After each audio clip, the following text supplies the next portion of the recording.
অনেকদিন আগের কথা। রসুলপুর নামের গ্রামে খুবই গরিব একটি পরিবার বাস করত।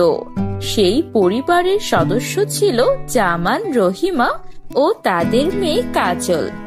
জামান দিন মজুরের আর রহিমা অন্যের বাড়িতে সারা দিন কাজ করত। কাজল স্কুলে পড়ালেখা করত। এভাবেই দিন যাচ্ছিল। একদিন রহিমা জামানকে বলে, আমার ম্যাডামের বকবকানি আর ভাল লাগে না। প্রতিদিনই কোনো না কোনো কাজ নিয়ে আমাকে কথা শোনায়। হ্যাঁ, ঠিকই বলেছো। এই বড় লোকেরা আমাদের মানুষই মনে করে না, গরিবদের মনে করে মেশিন, একটা মেশিন। এই বলে তারা ঘুমিয়ে পড়ে। পরের দিন সকালে জামান তার মালিকের মুরগির খামারে কাজ করতে যায়। সেখানে গিয়ে দেখে একটা সোনালী রঙের মুরগি। সেই মুরগিটা দেখতে খুবই সুন্দর ছিল। সে দেখে ভাবে, আহা, মুরগিটা না কতই সুন্দর, কি চকচক করছে, সোনালী রং। আহা, বেচারিকে দেখতে কেমন রোগা লাগছে। এর মধ্যে জামানের মালিক এসে বলে, জামাল, এই মুরগিটা আমার কোনো কাজেই লাগবে না। এই মুরগিটাকে বাইরে ফেলে দাও। আমি ভেবেছিলাম এই মুরগি আমাকে ডিম দেবে, কিন্তু এই মুরগি কোনো ডিম দেয় না, শুধু খাবার নষ্ট করে। তখন জামান ভাবে তার মালিককে বলে এই মুরগিটা নিয়ে নেবে, কারণ মুরগিটা দেখতে অনেক সুন্দর, তার অনেক পছন্দ হয়। আর মুরগিটা অনেক রোগা লাগছিল, তাই তার অনেক মায়া হয় মুরগিটার জন্য। সে বলে, মালিক, আমি কি এই মুরগিটা বাসায় নিয়ে যেতে পারি? তার মালিক বলে, ঠিক আছে, তুমি এই মুরগি নিয়ে যাও, আমার কোনো সমস্যা নেই। এরপর সে মুরগি নিয়ে বাসায় চলে আসে। বাসায় আসার পর রহিমা মুরগিটা দেখে বলে, আরে, এটা তো একদমই স্বর্ণের মুরগির মতো লাগছে, কোত্থেকে পেলি? হাহা, আর বলো না, বড় লোকদের মনে মানুষ তো দূরে থাক, পশু পাখির জন্য কোনো দয়া মায়া নেই। আমার মালিক এই মুরগিটা কিনেছিল, এখন নাকি এটাকে ফেলে দেবে, এর জন্য আমি বাসায় নিয়ে এসেছি। এরপর জামান ও রহিমা সোনালী মুরগিকে ভালো মতো খাওয়া দাওয়া ও দেখাশোনা করে সুস্থ করে তোলে। একদিন কাজল স্কুল থেকে আসে। তারা একসাথে খেতে বসে। তখন কাজল তার বাবাকে জিজ্ঞেস করে, বাবা, কালকে আমার জন্মদিন, তুমি বলেছিলে আমার জন্মদিনে আমাকে একটা নতুন জামা কিনে দেবে। দেখো মা, আমি তো বলেছিলাম, কিন্তু এখন আমার কাছে টাকা নেই। আমি তোমাকে কিছুদিন পর জামা কিনে দেব। এই বলে তারা সবাই খাওয়া শেষ করে ঘুমোতে চলে যায়। তখন জামান শুয়ে শুয়ে চিন্তা করতে থাকে, আমি কত খারাপ একটা বাবা, আমার মেয়ের ইচ্ছা পূরণ করতে পারলাম না। জামানকে চিন্তায় দেখে সোনালী মুরগি জামালের কাছে এসে বলে, জামান, তুমি আর তোমার স্ত্রী আমার অনেক বেশি সেবা যত্ন করেছো, এখন আমার পালা। বলো, আমি তোমাদের কিভাবে সাহায্য করব? আরে, তুমি তো একটা মুরগি, তাহলে তুমি আমাদের সাথে কথা কিভাবে বলছো? আরে, আমি কোনো সাধারণ মুরগি না, আমি হচ্ছি জাদুর সোনার মুরগি। আসো আমার সাথে, বাইরে চলো। এই কথা বলে সোনালী মুরগি জামানকে নিয়ে বাইরে উঠানে চলে যায়। সেখানে গিয়ে সে একটা স্বর্ণের ডিম পাড়ে, আর দেখতে দেখতে সেই ডিমটি অনেক বড় হয়ে যায়। আর সেই ডিমের মধ্য থেকে দরজা দিয়ে কিছু সোনালী মুরগি বের হয়ে আসে। এই যে, এই মুরগিগুলো বিক্রি করে তুমি অনেক টাকা পাবে, সেই টাকা দিয়ে তোমার সমস্যার সমাধান করে ফেলো।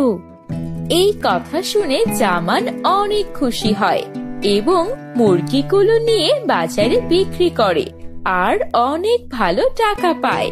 সেই টাকা দিয়ে সে তার মেয়ে কাজলের জন্য কেক এবং নতুন জামা নিয়ে আসে। এভাবেই তাদের দিন ভালোই কাটছিল। একদিন হঠাৎ তাদের দরজায় আওয়াজ হয়। আপনি বসুন, আমি দেখছি কে এসেছে। দরজা খুলে দেখে তাদের বাড়ির মালিক এসেছে। বাড়ির মালিক তখন বলে, এইটা আমার বাড়ি, কোনো ধর্মশালা না। তোমরা 8 মাস ধইরা কোনো বাড়ি ভাড়াই দাওনি। আমি আর তোমাগর এইখানে রাখতে পারুম না। এখনই এখান থেকে বাইর হও। এটা বলে বাড়ির মালিক বাড়ির গেটের দরজা লাগিয়ে দেয় এবং তাদের বের করে দেয়। এখন আমরা কোথায় যাব? আমাদের মাথায় ছাদও নেই। জামান এইসব দেখে অনেক চিন্তায় পড়ে যায় আর সোনালী মুরগিকে বলে, সোনালী মুরগি, তুমি এখন একমাত্র আমাদের ভরসা। তুমি আমাদের সাহায্য করতে পারো। আমরা কোথায় যাব বলো? একটা উপায় বলে দাও। তখন সোনালী মুরগি বলে, চিন্তা করো না। এই বলে সোনালী মুরগিটা বিশাল আকৃতির হয়ে যায় আর তার মধ্য থেকে একটা দরজা বেরিয়ে আসে। তখন সে জামানকে বলে, যতদিন ইচ্ছা তুমি আমার এই ঘরের মধ্যে থাকতে পারবে। এই বাড়ির মধ্যে সকল প্রয়োজনীয় জিনিসপত্র আছে। এরপর জামান তার পরিবার নিয়ে জাদুর মুরগির ঘরের ভেতর থাকতে শুরু করে। এই খবর পুরো এলাকায় ছড়িয়ে পড়ে। যখন এই খবর এলাকার চেয়ারম্যান জানতে পারে, সে মনে মনে ভাবে, আমি যদি ওদেরকে মেরে এখান থেকে তাড়িয়ে দেই তাহলে সোনার মুরগি আমার হইয়া যাবে আর আমি অনেক বড় লোক হইয়া যাব। ওদের মতো গরিবের বাড়িতে এই সোনার মুরগি থাকবো, এইটা তো ভালো কথা না। আমি এলাকার চেয়ারম্যান, সোনার মুরগি থাকবো আমার বাড়ি। হা হা হা হা হা। এই ভেবে সে কিছু লোক নিয়ে সেই সোনালী মুরগিকে আনতে যায়। প্রথমে জামান ও তার স্ত্রীকে বাইরে নিয়ে আসে। তারপর মানুষদের দিয়ে জামান ও রহিমাকে মারতে শুরু করে। এই দেখে সোনালী মুরগি সেই জাদুর ঘর থেকে একটা বিশাল দানব হয়ে ওদের উপর আক্রমণ করে আর তাদের মেরে সেখান থেকে ভাগিয়ে দেয়। চেয়ারম্যান ও তার লোকজন তাদের লোভের শাস্তি পেয়ে যায়।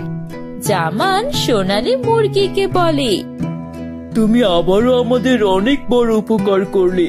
আমাদের জীবন বাঁচানোর জন্য ধন্যবাদ। এভাবেই দিন কেটে যাচ্ছিল। হঠাৎ একদিন কাজল তার স্কুল থেকে আসার সময় তার রোড অ্যাক্সিডেন্ট হয়। সে অনেক গুরুতর ভাবে অসুস্থ হয়ে পড়ে। তাকে হাসপাতালে ভর্তি করা হলে ডাক্তার বলে, আপনার মেয়ের পায়ের হাড্ডি ভেঙে গেছে আর অনেক রক্ত বের হয়েছে। এই হাড্ডি জোড়া লাগানোর জন্য খুব তাড়াতাড়ি অপারেশন করতে হবে, যার জন্য 5 লাখ টাকা দরকার হবে। আপনি যত তাড়াতাড়ি সম্ভব টাকার ব্যবস্থা করুন। এই শুনে জামান অনেক চিন্তায় পড়ে যায় এবং সেই সোনার মুরগির সামনে এসে বলে, সোনালী মুরগি, আমার মেয়ের অনেক বড় বিপদ হয়েছে। আমার 5 লাখ টাকা দরকার। 5 লাখ টাকা না পেলে আমার মেয়ের অপারেশন হবে না, আর অপারেশন না হলে সে কোনোদিন হাঁটতে পারবে না। তুমি আমাদের অনেক সাহায্য করেছো, আরেকবার সাহায্য করো। আমাকে বলে দাও আমি কি করলে আমার মেয়েকে সুস্থ করে তুলতে পারবো। এই বলে সে কাঁদতে থাকে। তখন সোনালী মুরগি বলে, জামান, তুমি আর তোমার বউ অনেক ভালো মানুষ, তাই আমি তোমাদের বারবার সাহায্য করি। তুমি চিন্তা করো না, তোমার মেয়ে অবশ্যই ভালো হয়ে যাবে। এই বলে সোনার মুরগি তার মুখ থেকে অনেকগুলো স্বর্ণ মুদ্রা বের করে আর বলে, এই নাও, এগুলো বিক্রি করে তুমি তোমার মেয়ের চিকিৎসা করাও। স্বর্ণ মুদ্রা পেয়ে জামান অনেক খুশি হয়ে যায় এবং সেগুলো বিক্রি করে 5 লাখ টাকা ডাক্তারকে দিয়ে দেয়।